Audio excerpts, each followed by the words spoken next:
Welcome to our channel. Today we how to invest in data science with Databricks, complete guide step. Investing in data science with Databricks begins with understanding its core offerings. Start by familiarizing yourself with the Databricks platform. Access the Databricks website and explore the resources available. Create a free account to gain hands-on experience with the platform. Once logged in, navigate to the workspace to get a feel for the user interface.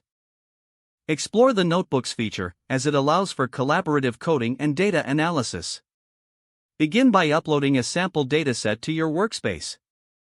Utilize Databricks' built-in tools to clean and pre-process your data.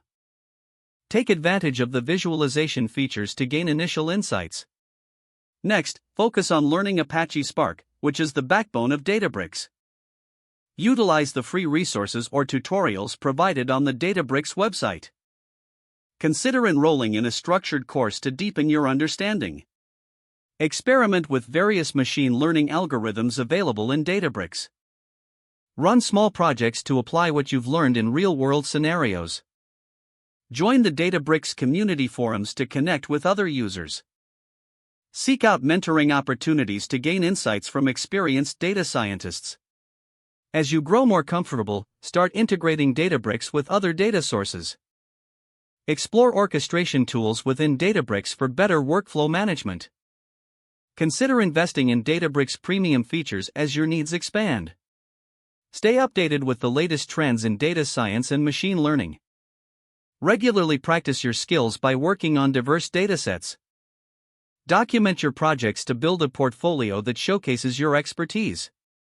Network with professionals in the field to discover new opportunities. Lastly, always keep learning, as data science is an ever-evolving field. If the page does not load, refresh the browser or try again in a private or incognito window. Make sure you are using the correct email address, then retype it carefully to avoid small typos. If your password is not accepted, use the reset option and create a new strong password you can remember. Check your spam folder for verification or security emails, then complete any requested confirmation steps. Don't forget to like this video and subscribe to our channel for more step-by-step tech guides.